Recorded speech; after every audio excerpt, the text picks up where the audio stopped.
Welcome back to another edition of the Stars and Stripes Cricket Podcast presented by Sportsnection. And on this episode, we have the biggest breakout star of USA's journey in the 2026 T20 World Cup in India. It's Shadley van Schalkwyk. Shadley, welcome to the show. Thank you so much for having me. Appreciate the time and being on the podcast. Thank you so much. Well, first of all, how often have people have asked you to give you the correct pronunciation of your last name now that your people know who you are? It's a good problem to Um, have. it probably is a good problem to have. I think it's been every game, and all the press conferences I've been to. I've had to do a few for sort of recordings also for people. So I would say every game so far, and some of the warm-ups or the training that we've done. But it's been a lot. It's been a lot, yes. What has been harder, taking the 13 wickets or teaching people how to pronounce your name? I'll always say taking the 13 wickets. I think I got a little bit of a cheat code with pronouncing my name, so that that helps everyone, I think, at least. But I think definitely taking the 13 wickets. But I think it's a close competition. So I want to make sure I've got this right. I've done this with you before. Van Skalkvik is the correct pronunciation. That's correct. Okay, fantastic. So what has it been like for you the last 10 plus days? Wow. I know I said this probably a lot, but I genuinely mean it. It feels like a dream. It feels like I'm gonna have to wake up tomorrow and actually start my training for the World Cup. It just feels so surreal. I don't think I've probably had this feeling many times in my cricket career. It genuinely feels like it's been a dream. It's been call it organized chaos at the same time with trying to take it in as much as I can or trying to understand what's happening. I don't think I've ever been in a situation like this where there's so much outreach, if I can say, and sort of talk about me. So it's weird to be honest, firstly, but it's also just trying to enjoy exactly the moment that we're in and trying to take it all in, along with the journey that it's sort of understanding what I've done in the past and just enjoying the time being here. Yes, Not to date you too much, but you're 37. So this is the tail end of your career. The journey that you've taken to get here, and the fact that this is coming now after all the graft, all the grind that you've had to get to this point, in Mhm. what ways has that made this experience in India that much sweeter or more enjoyable, considering all the obstacles you've had to go through just to get to this point? I think it's a great question. Firstly, I think it's the journey that it sort of gives me a little bit of reassurance to say that you can genuinely trust the process and the hard work and I think because I coach, it's something I tell a lot of the kids I coach, just trust in the process. It will reward you sometime. And I mean, there's times where it gets very lonely on the cricket journey, and these are times where I've been fortunate enough to trust in the journey and genuinely just believe that the hard work's going to pay off sometime. You'll be able to get some reward at the end, and I think I've been fortunate to have it on a stage like this. But it gives me relief and enjoyment to at sort of a later older age to understand what's happening and at the same time be very happy with how it's happening, understanding a little bit more why it's happening with regards to the process and journey that we've said. So those things have all sort of culminated in one big moment for me. But really taking it in is important for me. I've had a lot of coaches and mentors before say, take it in. It doesn't happen all the time. And you're sort of young and ignorant. You go, no, man, this will happen all the time. And so you don't have to worry about it. And you become a little bit like that for a few years of a journey. And then as you get older again, you start understanding that the journey eventually will come to an end. Not sure when, but at the same time, being in the moment, enjoying the little things, taking in the crowds that are there and enjoying those sorts of things. I think that's been a great part for me. And I've enjoyed that thoroughly. I've enjoyed that the most, probably just taking in the crowds and being in the moment with what's happening around me. You said it's often a very lonely journey, but on screen, not sure if you've been able to appreciate this when you're on the field, but when you're taking wickets, there's always a cutaway to your wife Anzel, who's on the balcony with the families and supporters section. The fact that she's there with you, with your daughter, being able to experience this tournament experience with them, how much has that meant to you? it's probably my favorite part of it. Out of everything that's happened, being able to be here with my wife and my daughter, it wouldn't have been the same if they weren't here. I think that I've been very fortunate and blessed to be put in a position where I can bring my family over. I think I've mentioned this a few times that it can be a lonely road. Not every day does a cricketer have a good game. A lot of times, more times than not, they have very bad games or what we perceive as failures. But to be able to come to a room and have my wife or and my daughter there, it just makes the journey so much better. And I must give them a lot of credit. If it wasn't for the two of them, I probably wouldn't be sitting here today. To be blatantly honest, I think it's a lot of people don't see the support behind. A lot of people don't see the sacrifice that my wife has made for me to enjoy this journey. So it's a genuine thing. If it wasn't for her, I don't think I would be sitting here today. So the fact that we can enjoy it together as a family has been incredible. And it's like I say, we are humans just portrayed in a different light on TV, but there's still a human factor behind the call it the glitz and the glam. And I think that's important for me to keep myself grounded with regards to that. And I've got an amazing wife and an amazing daughter that just makes the journey easier and it makes it easier for me to come back to the hotel room when I have a good game or when I have a bad game. You're not kidding when you say it can be lonely out there. I remember going back 2 years ago in the Netherlands. Me and you were talking about where to get KFC and what's the best dinner option for KFC on tour in the Netherlands, and going back to your hotel room and just munching on KFC and talking to your wife on FaceTime and that kind of thing. So it can be very lonely, and I don't think a lot of people appreciate that, especially in the associate realm where there's two levels of loneliness.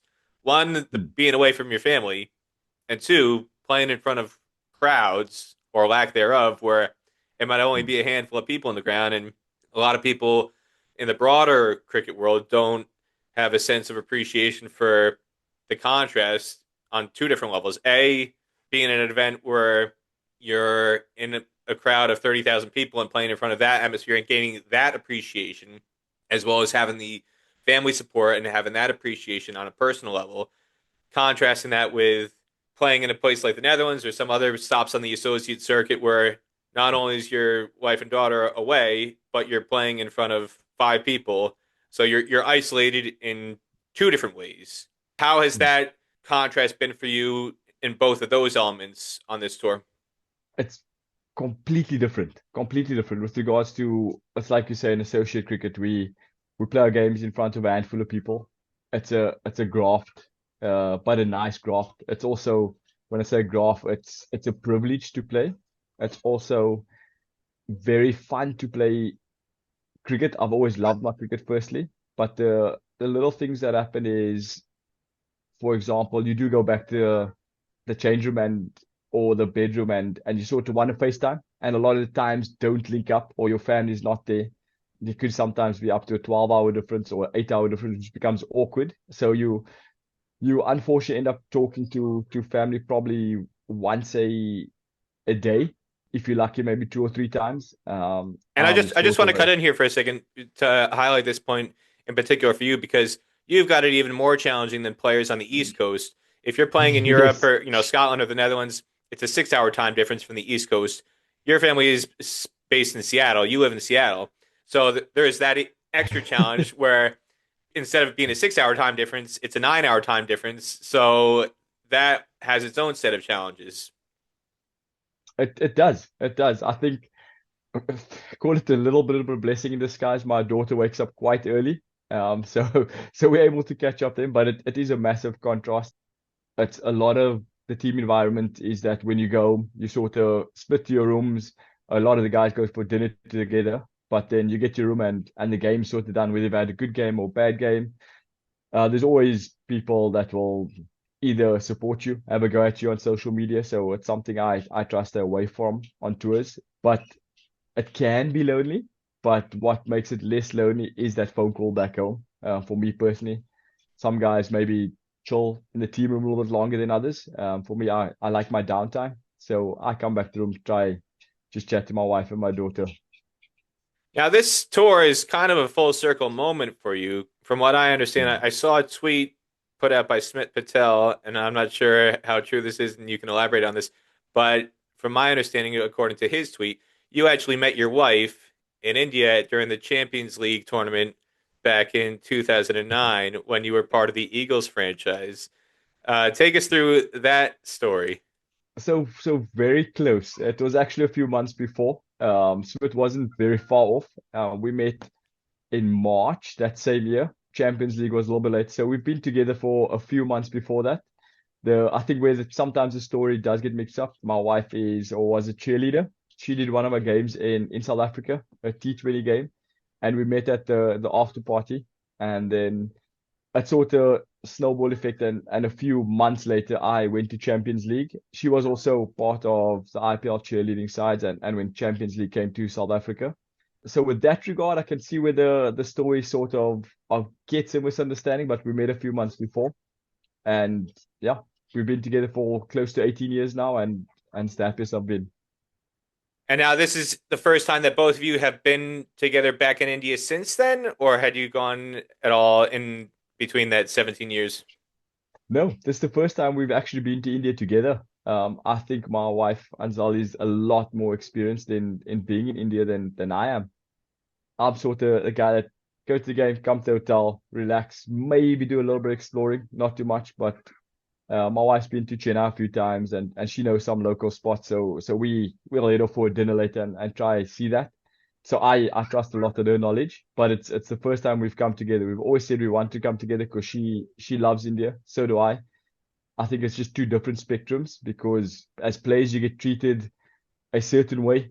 You have to let security know that you're going out and those sort of things. Where as a tourist you're allowed to tour a lot more, and I try to do the tourist side of things, not look at it as a player. After all, I am just playing, fortunate enough to play cricket, but I'm also blessed to be in India and be able to see the environment and everything I can do in India. Now you say that you'd like to go as a tourist, and you say you're going to go out for dinner. I'm curious, Shadley. Your picture, because you've been the leading wicket taker basically throughout the entire tournament, people have gotten to know your face. You're a photogenic guy to begin with, first of all, but your picture has been plastered all over the graphics on every single match when they show the leading wicket taker because you got that four for on opening day and the way the schedules fall, and you got the next four for against Pakistan. You've been at the top of the wicket charts, and USA finishing their matches, first team to finish all four of their matches. So throughout the entire tournament, A, through performance, and B, through the timing and the sequencing of matches, you've been consistently the leading wicket taker. So instead of showing Gungi and Gidi's face or some other bowler's face as a leading wicket taker, it's been Shadley van Schalkwyk every single time. People are starting to get to know your face, aside from watching the matches and everything else. So the element of privacy or lack thereof, and India being the cricket culture that it is, regardless of this tournament, everybody loves cricket there. How easy or difficult has it been to leave the I hotel and try and do stuff on your own? Have you had more autograph and selfie seekers than you anticipated, or have you been able to have some semblance of privacy when you've left the team hotel?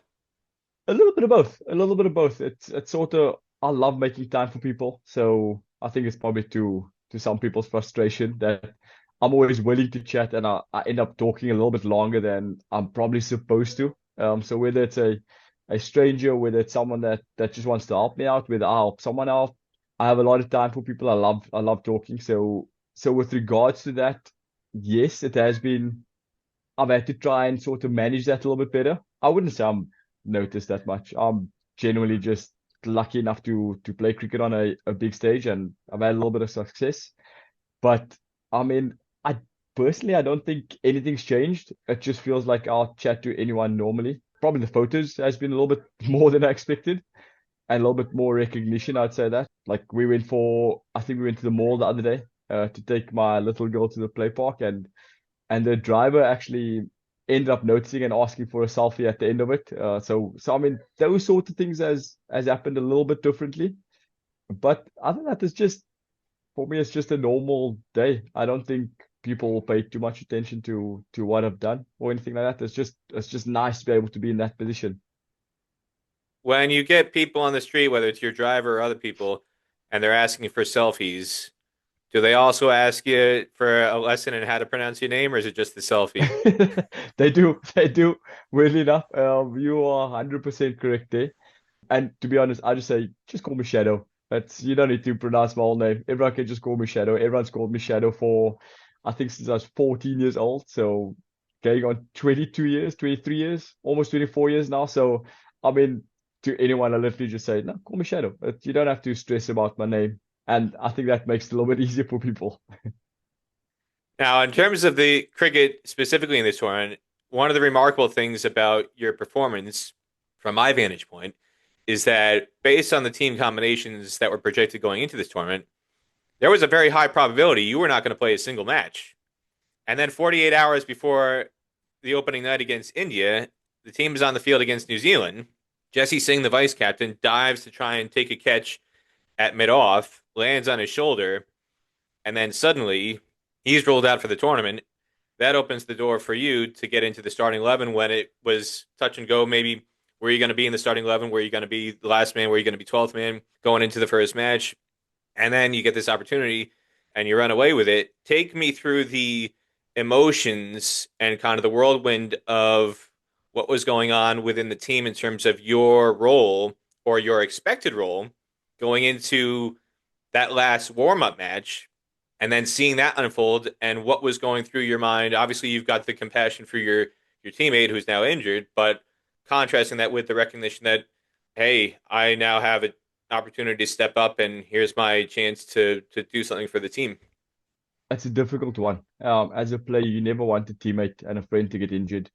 I mean, it's one of the more heartbreaking things. I think everyone puts in so much effort behind the scenes that we don't see.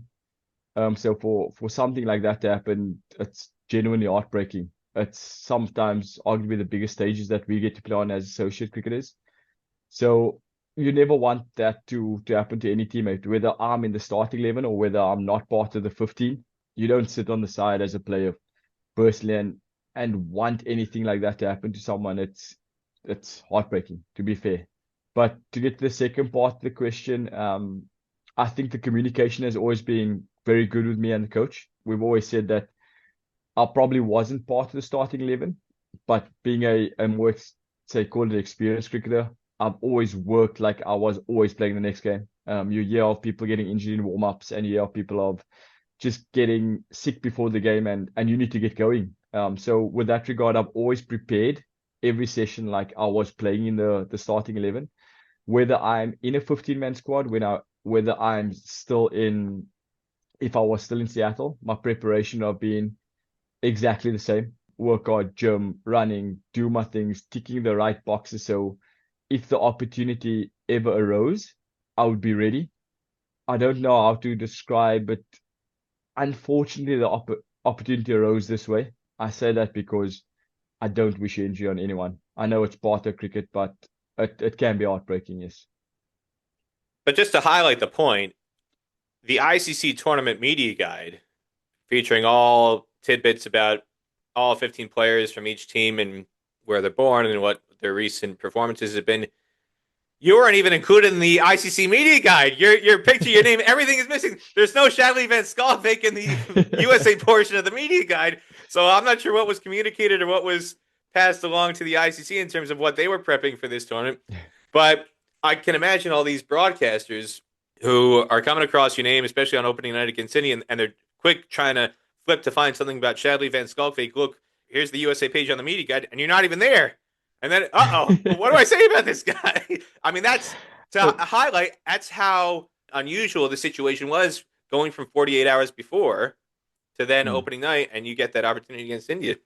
I feel it's a blessing in disguise for me, I guess. I think that I've never worried about the outside noise as much as a some cricketers, not a lot. So maybe a blessing in disguise adds a little bit less pressure or what I call privilege to perform because if people don't know much, then there's not much they can say, which is sometimes a good thing. If I happen to have a good game, it happens to be that they have something good to speak about. But with regards to that, I'm never really worried about those sort of things. It's if I am there, great. If not, then happily come up to me, ask me the question, and I'll happily answer, open and honestly. So, like I say, I don't mind the outside things like that. That I don't mind if I'm not announced in the playing 11 or they misspell my name or something along those lines. It's never been a major issue for me. I know that I've got a job to do and I have to just do it to the best of my ability. You're such a nice guy, Shadley. That's what we're learning here. For people who don't know already know, I think that's one of the other great things about this, how this tournament has unfolded, is that for people who do know you, I can't tell you how many positive messages I've seen across social media. I know you've been swamped on a personal level, and also you've talked about trying to just kind of block out some of the noise. But for me, as an outside observer, the joy that you've demonstrated on the field is equaled by the joy that people have for you off the field. Because one of the great things that people have been able to experience since you've migrated to the U.S. is you're one of the most positive people. People have so many great things to say about you, and I'm not trying to give you a big head here, Shadley, but it is true. I mean, I remember there was a line way back when Paul Collingwood that Michael Vaughan kept on talking about. Why does Paul Collingwood keep getting selected? And he's an all rounder, but he's bowling a little bit of medium pace, bats a little bit. Aren't there other players who are better that they could be picking? And Michael Vaughan kept on defending Paul Collingwood, saying Colley's a good man to have in the change rooms. You want Colley on your team. Colley's a guy you want to have around.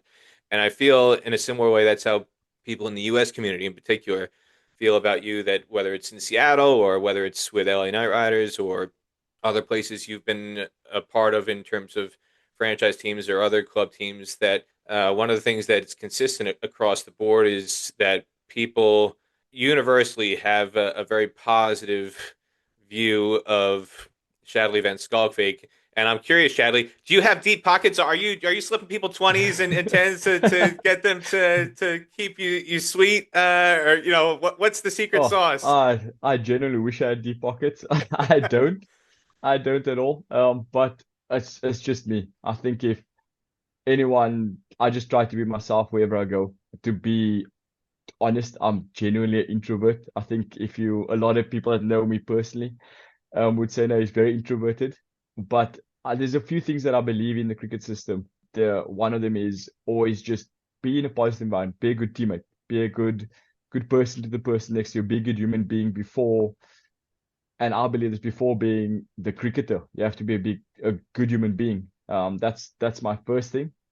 Another thing that I really believe, and as I get older, I sort of start to understand this more, is that you have to leave the game in a better place than what you found it. I've been fortunate enough to play so far, going on 18, almost 20 years of professional cricket, and it's given me so much. I mean, I've got to travel the world. I've played now, been lucky enough to play in my second World Cup.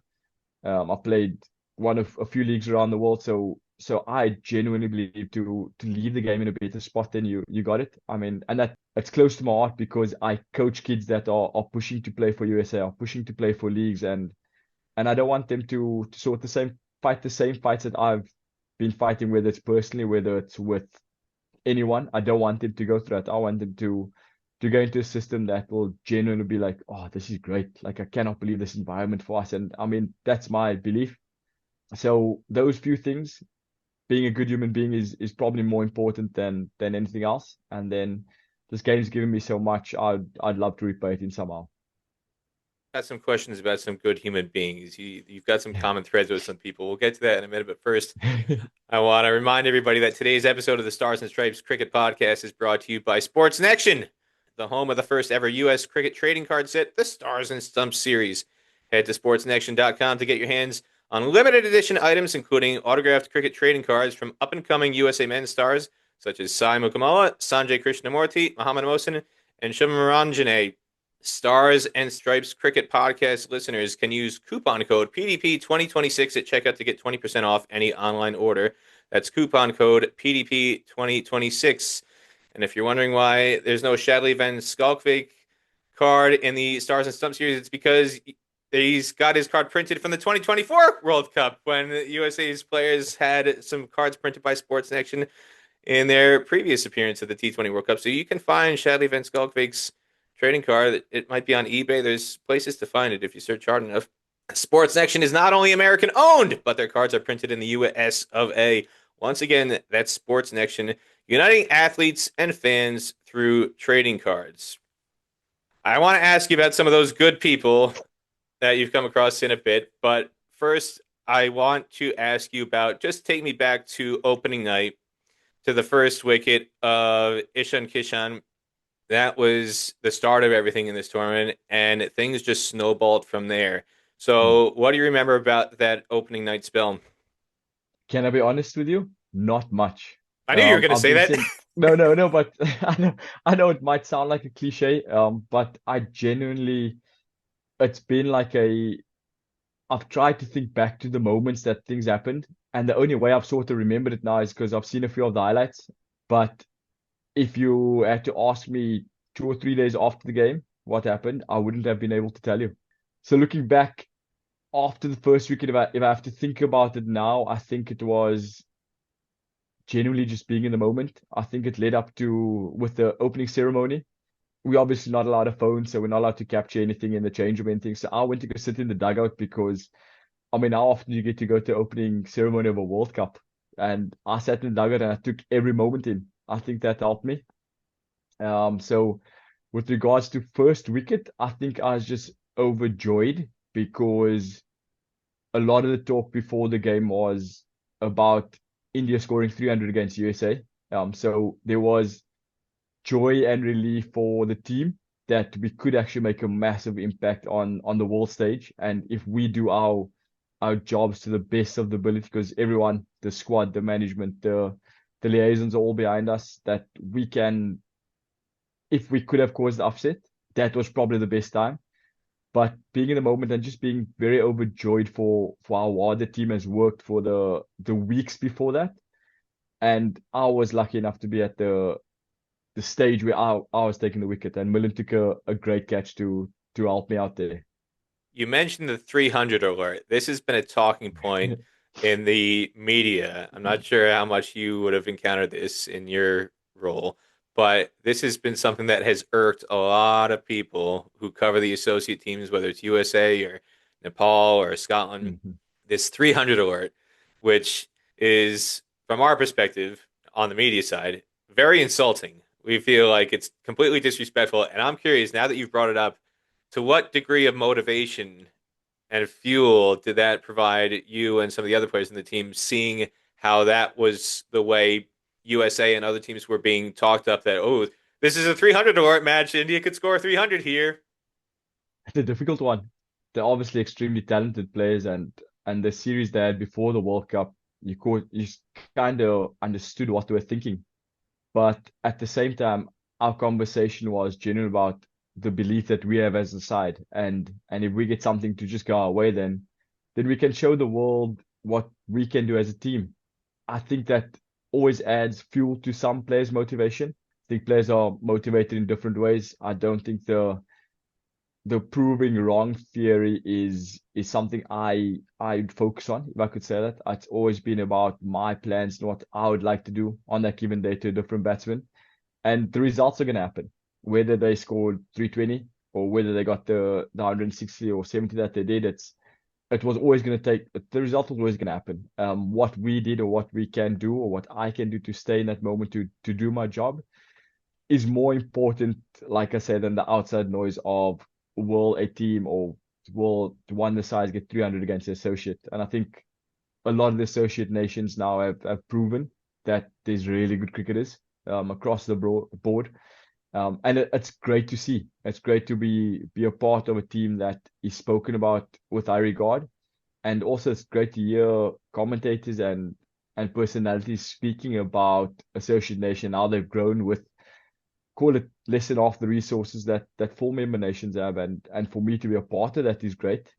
I just think it's been brilliant, but I think it does motivate some people to go, I want to prove you on. I want to show you guys that that's not going to happen to us. So I think it does motivate players, but for me personally, my motivation comes from within. So I'm not too worried about those sort of things. Opening night, in the blur of everything that you're doing, getting ready to go onto the field, the U.S. ambassador to India, Sergio Gore, comes onto the field and he takes a photo of the team and shakes hands with everybody.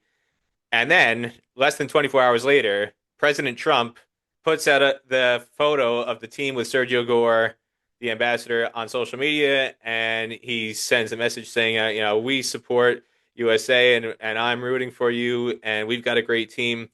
To have that happen, first meeting the ambassador, and then seeing the president, whatever people's opinions are of him, he's a very influential person in the world, and to have his support.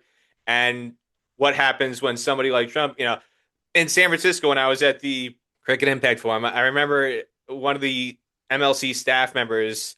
There was a forum discussion about if you could get somebody to make a tweet or make a TikTok video about cricket to help raise the awareness and marketing standpoint of cricket, who would you pick?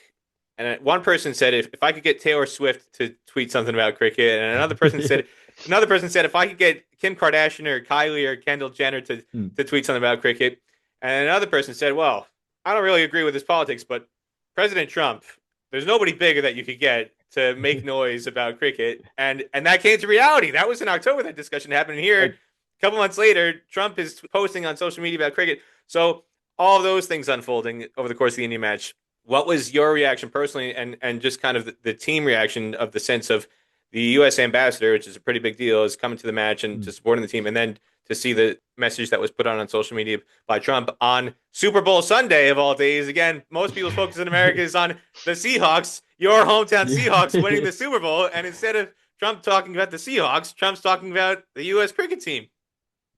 I think the first time we saw it, we're like, is it true? Like, did he really? And the question went around, and then when we found it, the watch it was absolutely amazing to have the president's backing behind what we're trying to grow in cricket and what we're trying to achieve for USA cricket. So regardless of anything, we want support from everyone, every background, every person, because we are trying to do something good for USA. And I think for us to get a tweet from Donald Trump, President Donald Trump, and also to be able to meet the ambassadors or ambassador, it's been unbelievable. It's something you probably wouldn't say always happens in cricket, and we've been fortunate enough to be a part of that.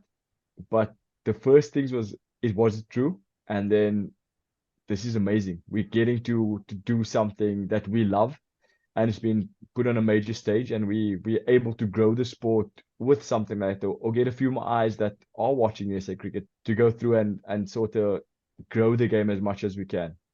Did you wake up for the Super Bowl? Were you able to watch the Super Bowl and watch the So Seahawks? I followed it. So my VPN didn't work at that time, so I did follow it. So I can't say I was shouting, but I was literally refreshing my Google every 3 minutes to check on the score. So yes, I was following. Unfortunately, I didn't get to watch it. But you're a Seahawks fan. You follow the team regularly. I am. I am, yes. So it was a good day for you, not only as a wicket taker, but get a chance to have the Seahawks win the Super Bowl on what would have been Monday in India, Yeah. the after or in Sri Lanka. I guess you would have been on your way to Sri Lanka to play Pakistan. Were you in Yes, India yes, still, or yes. were you in Sri Lanka? Where were you We when the Super Bowl were was happening? we were at breakfast in India. We were at breakfast, yes. And I was sort of on my phone the whole time, refreshing and seeing what the results or what the score was. But yes, yes, I followed it at least. What are the chances of you getting to bring Sam Darnold to a Major League Cricket match this summer? Hopefully, fairly high. I would hope. But we'll see. How good will that be? That'll be absolutely amazing. Is there any one wicket over the course of this tournament of the 13 that has meant the most to you or sticks out in your memory? If again, as somebody who's having trouble remembering things, is there anyone that you can remember? There's, I'm gonna mention this, Jan Freilich, believe it or not, because we played cricket against each other, and I bowled him a slow ball, and he sort of got one, and he ran past it. And in Afrikaans, he just said, "Ek ken al jou tricks," and he's just literally said, "I know everything you've got." And then the next ball, I got him out. So that was probably the nice one, and a moment that was quite funny.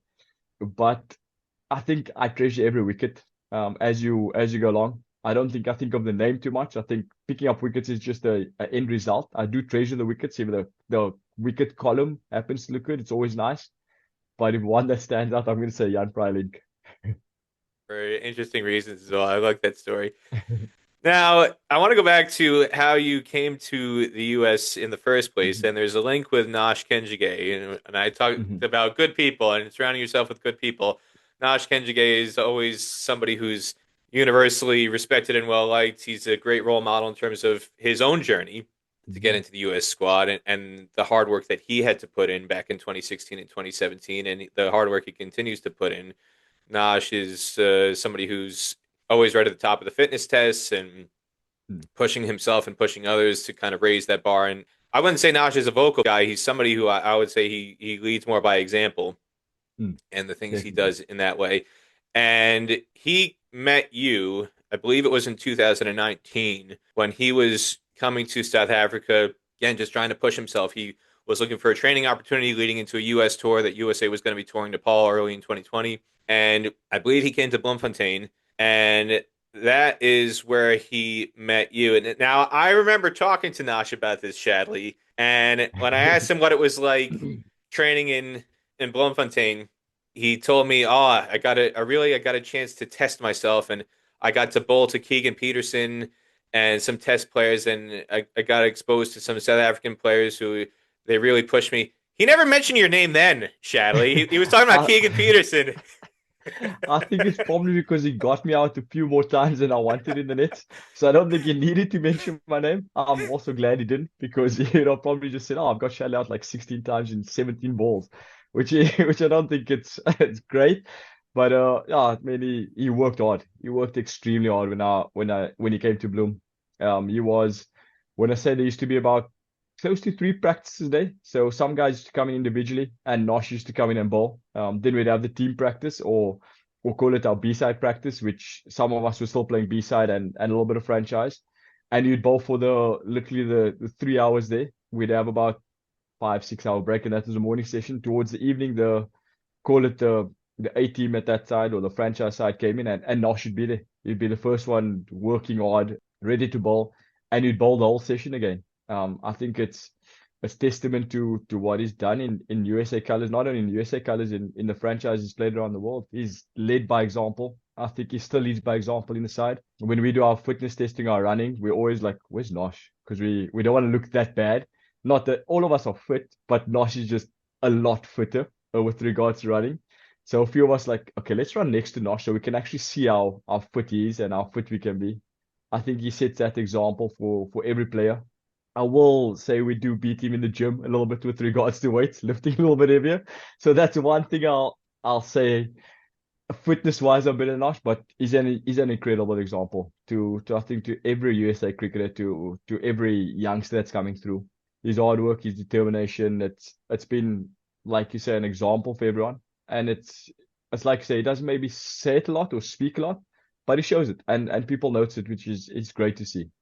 Now, what conversations, if any, did you have with him at that point in time in terms of here's a U.S. player, and to what extent were you curious, or was he recruiting you? Was he serving as a talent scout, or what was going on when you spoke to him?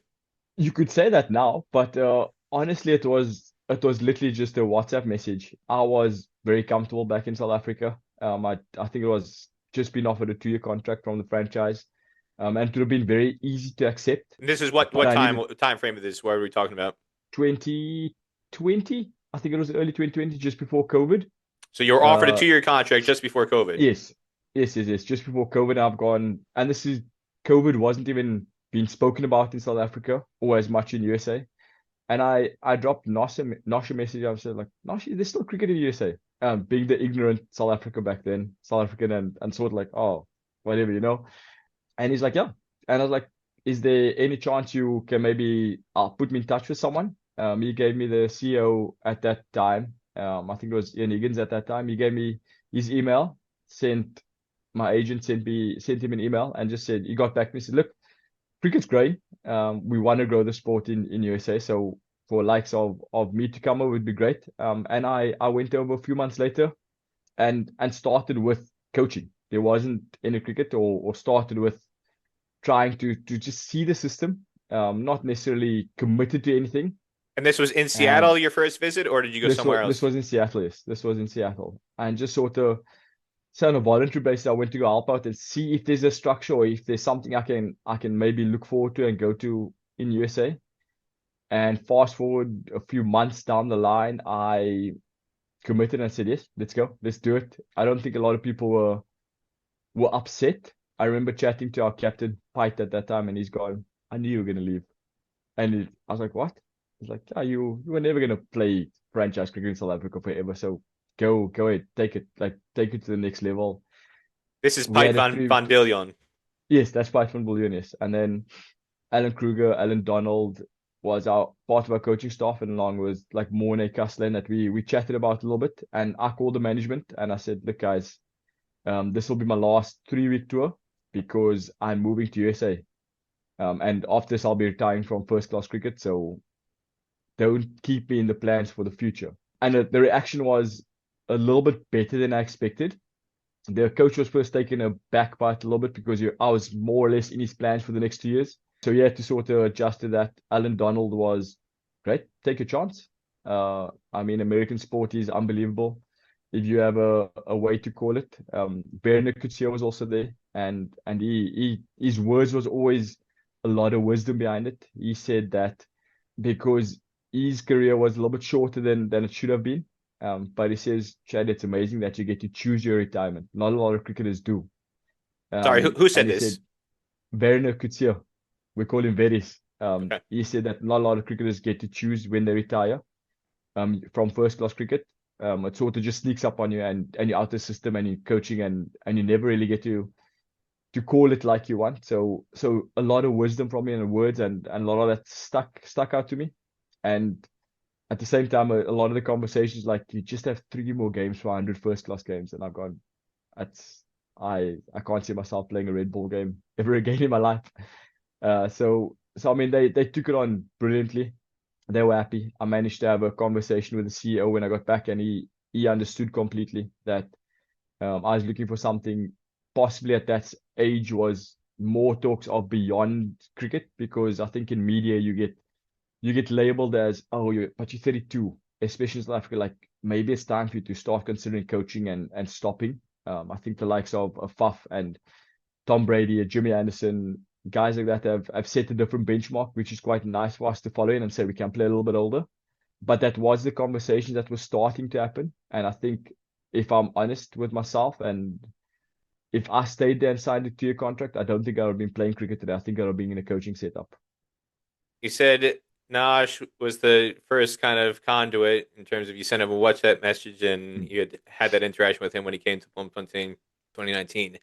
Scanning the scorecards of the Knights and the Eagles, especially in your last season, it's you, Andres Kaus, Ovis Pinar, Corne Dry.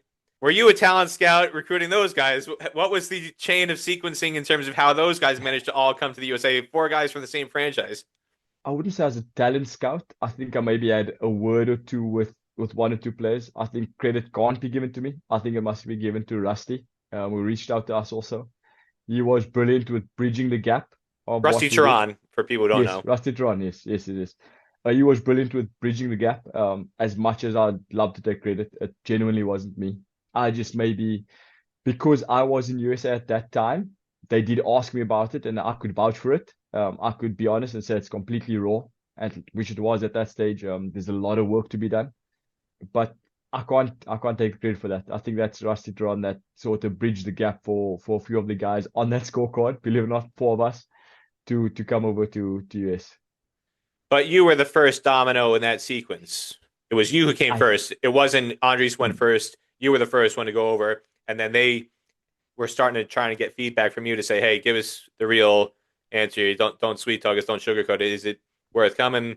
And you said in your words, you said it's quite raw, but there's opportunities here. yeah, I think so. As one of the people, I'm sure there must be a few. I was one of the dominoes, but I think there's a few that took effect with it. Yes.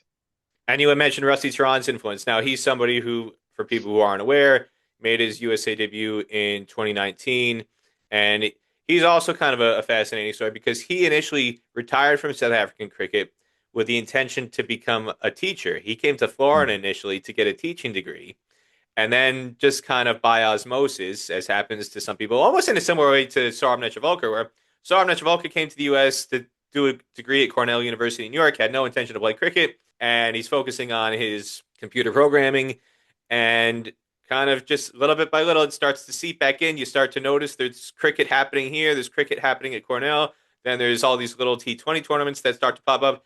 And that's kind of Yes. how Rusty got reintegrated, where he was coming just to do a degree and start teaching.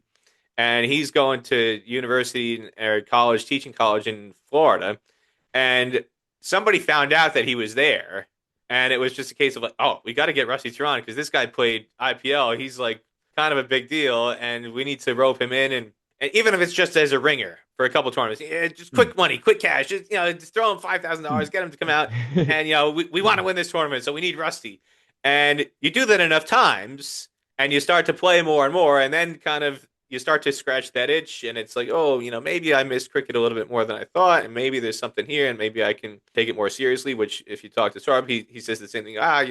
Initially it was just casual cricket, and then I started to play in some other events, and Pubadu Desanayake noticed me, and then I thought, oh, geez, maybe I need to start to get back in the gym and take this a little bit more seriously because this could turn into something.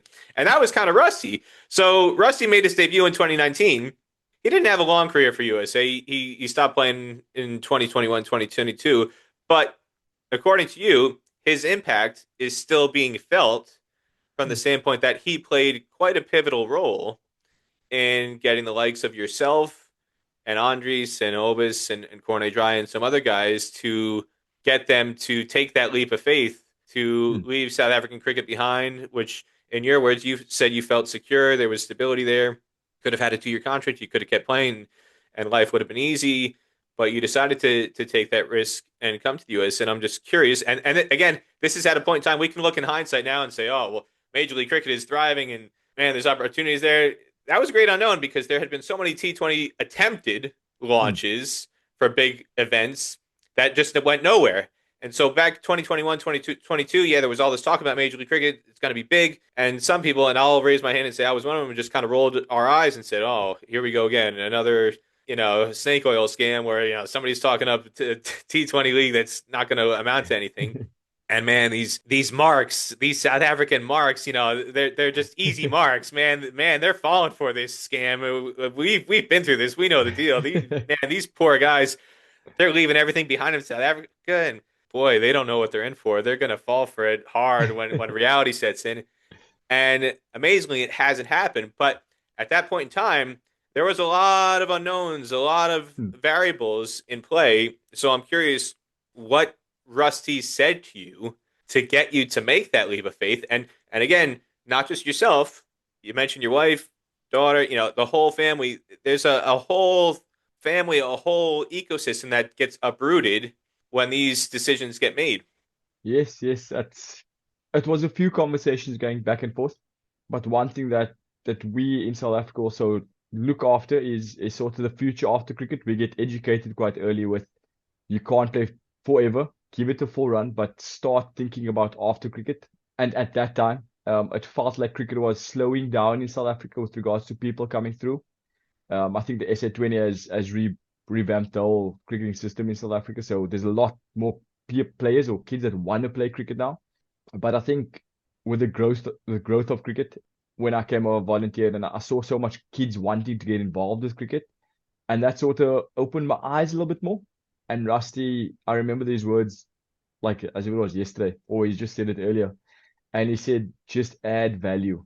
Just be the person you are and add a lot of value, and you'll be sort of not in so many words, but taken care of, or people love cricket here. It's a cricket mad nation, if you can say that, as much as people see it small. And his words was just add as much value as you can. It will be recognized.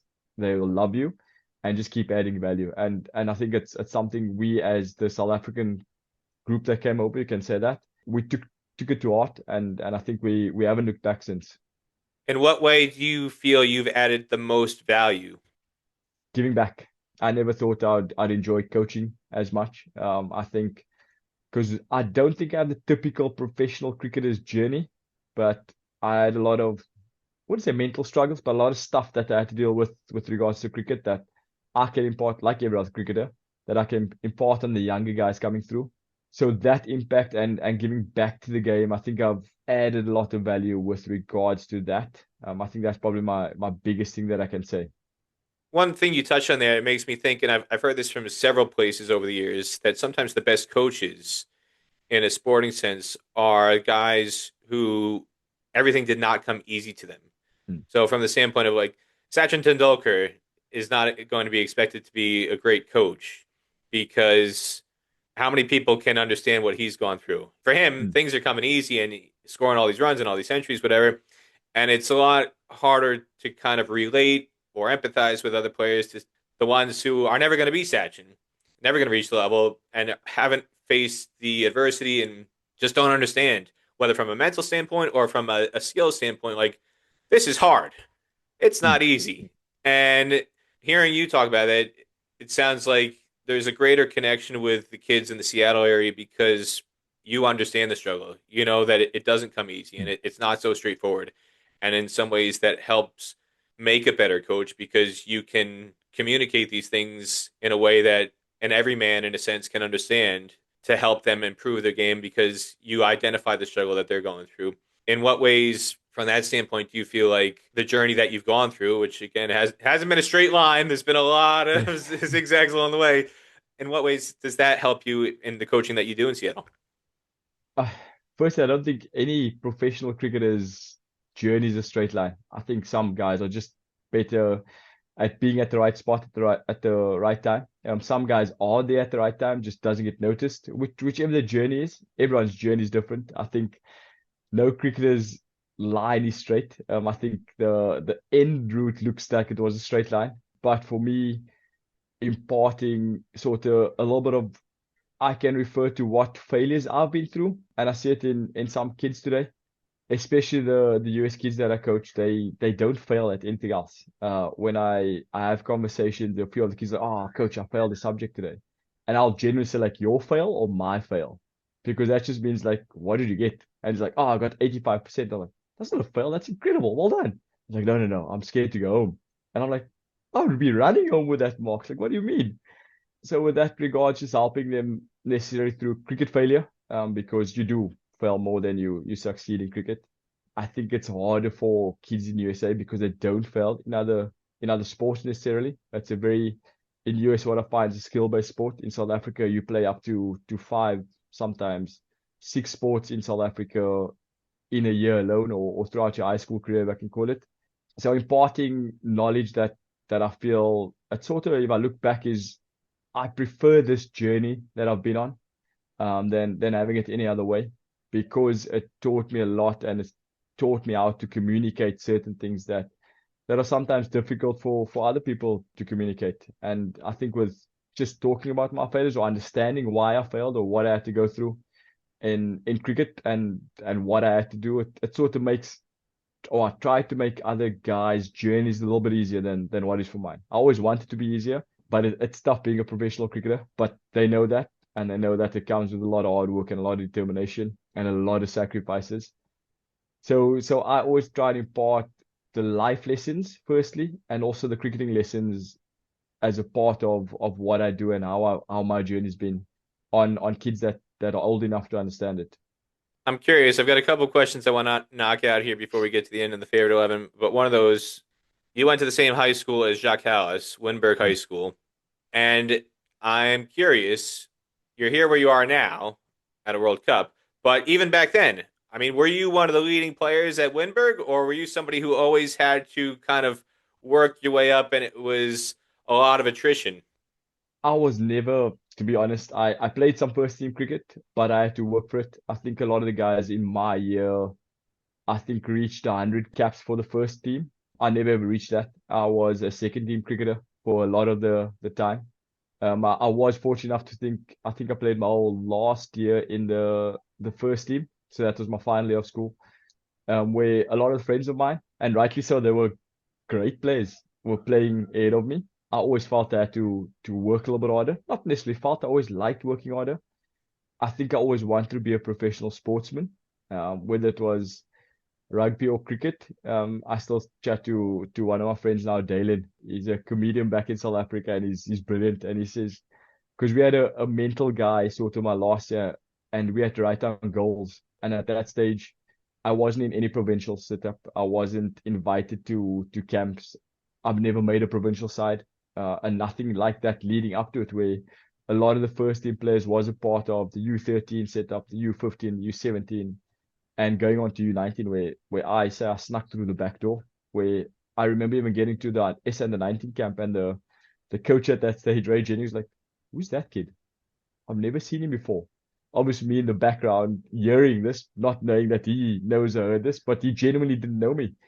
Because I've never been to one of his under 13, under 15, or under 17 camps. And I think that made my journey a little bit easier because I wasn't always in the limelight. I think the guys that were in the limelight had a little bit more pressure. So I could just go on and get about my business, which was great. Your USA debut against Canada a month and a Hmm. half or so before the World Cup, getting a chance to put on the jersey for the first time as somebody who has migrated to the country, I always find it fascinating because a lot of the players who have come to the US and they're experiencing that American dream in a different way, it means something different to them. And in some ways, it can be more meaningful to put on the USA jersey. And I'm just curious from your perspective, what that moment was like the first time you got your USA debut, putting on that jersey, putting on that cap for the first time, and even now on this tour, as somebody who's not originally from the USA, what does it mean to you to be able to have this opportunity to represent USA and access the American dream in the way that you have? I think it's proud pops up to me firstly. I think it's when I say sometimes the journey I feel is a little bit harder moving everything over, and proud and appreciative to be given the opportunity to put on the USA jersey. There's guys that have come before us that have grinded in tougher situations than I find myself in. And to be able to represent the history of guys trying to grow cricket and being a part of that journey, I feel immensely proud, firstly. Also because it's a different sacrifice. When I say myself and my wife arrived with two suitcases in the USA, there was nothing else. There wasn't a house, wasn't accommodation. Yes, we got put up in Airbnbs for the first few weeks and we were looked after. So we can't get that wrong. But there was no saying, okay, we're leaving something behind so we can go back to it. There's just like we're going all in. And there's nothing else we have here. So we're gonna have to make it work. So it was difficult, but if you circle back to the first time you put on the jersey, the goals you've set out in cricket and your journey, it's incredible to think that firstly at that stage would have played one World Cup because we knew going into the Canada series or Bangladesh series at that time that we have a chance of playing a World Cup. It was never guaranteed, like nothing in cricket's guaranteed. To be able to play two World Cups, immensely proud. Immensely proud that I've been given the opportunity to play for USA, and I'm forever grateful for that. Was that even something you had an ambition to do when you first came to the USA? I mean, when you were contacting Nash, and it was purely about opportunities to continue playing and coaching and make a living as a professional, there were Mm. professional opportunities and professional reasons to come to the USA to play. But historically, the USA national team itself has been more of a semi-professional slash amateur setup. I mean, Sarab Netravalkar to this day still works for Oracle, and that's his full-time living.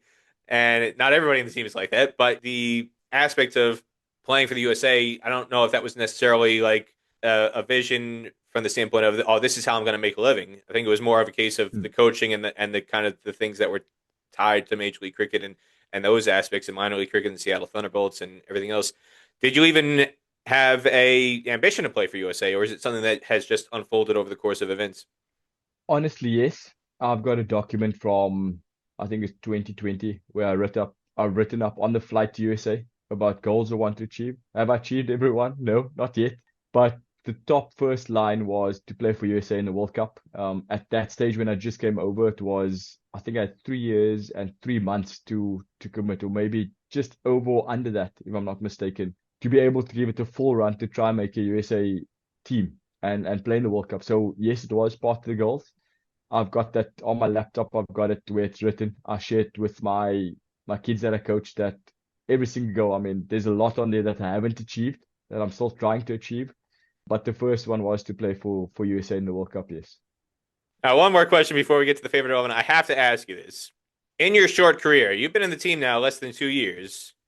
You've gone from Mhm. 86 to 8 to 16. Three jersey numbers. Take us through why Shadley van Schalkwyk has started off wearing 86, then switched to 8, and now is wearing 16 in the World Cup. I think it was 89 was my first number. 89, sorry, And that okay. 89, no problem. And that was my wedding date. So I was married in South Africa on the 8th of the ninth month. So that's why I wore the jersey 89. 8 was just the jersey number given because my my jersey got lost in sending it over. So I played in the jersey number 8, and it didn't bother me, to be fair. But the 89 was the 8th of the ninth month for the wedding, and then 16 is my wife's birthday in July. And I mean, it's something. It's call it a tribute. If I can say that, it just means all the sacrifice that she's made. It's nice to be able to wear her number on my back and try to represent Shadley van Schalkwyk surname with the number 16 on my back. So 16 is for my wife, yes. So there's a personal connection to you're paying tribute and giving a message to your wife every time you take the field. Every time, and also it also holds me responsible to hold the jersey in a higher regard, also especially with her number on. Well, I've always wondered, and now we get the answer. 89 to 8. So 8 was kind of accidental. 8 was not It's intentional. not intentional. It got lost in the courier market. At that, to be fair, I did change to 16 at that time. And now you're 16, and well, some people might wonder why didn't you start off with 16? Why you have all this incredible success wearing 16? Why didn't you start with 16 earlier, Shadley? Ah, I wish I knew. I wish I knew. All right, favorite 11 time with Shadley van Schalkwyk, and a reminder to everybody that the Stars and Stripes Cricket Podcast is brought to you by Sportsnection. Get your hands on the Stars and Stumps series by going to sportsnection.com and use coupon code PDP2026 to get 20% off any online order at checkout at sportsnection.com. All right, Shadley, your favorite roommate on any cricket tour? Any cricket tour Your in whole my career. like Risa Hendricks, Your favorite thing about Seattle? the outdoors in summer. Your favorite city or country that you have toured in cricket? Toured. Oh, This is more of an I off would the have. field question. Favorite city or country that you've toured? I'd probably say Netherlands off the field. Yes. Your favorite cricket ground experience anywhere in the world? And by that, I mean the quality of the pitches, the landscape, kind of the scenery of the cricket ground, the lunches or the teas you get served as players that you get access to, the training facilities, anything that goes into the cricket ground experience that you get to have access to as a player that the standard person who goes to cricket ground doesn't get to appreciate. Where is your favorite place that you've played a cricket match anywhere in the world? Newlands, but it's a close second to New York because as bowlers we had a little bit more assistance. So so New York's a close second, but I'd have to say Newlands. You're one of the few people who has fond memories of that pitch in New York, Shadley. Most people couldn't Yes. can't wait to get rid of it. Your favorite cricketer of all time? Brian Lara, Your favorite non-cricket athlete of all time? non-cricket athlete.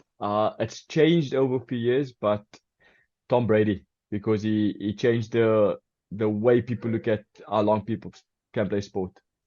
Sam Darnold might hear that and he might say, "I'm not going to come to watch Major League Cricket this summer now." Oh, Your favorite place to eat out on tour? oh, that's a good question. Nando's. Now, a follow up to that, what is your preferred spice? Are you a mango and lime, lemon and herb? Are you a medium, a hot, Mild. I'm a mild mild? type of guy. Yes. Okay. Not too spicy. Your favorite beverage? Sprite. Your favorite pizza topping? Chicken. Your favorite movie of all time?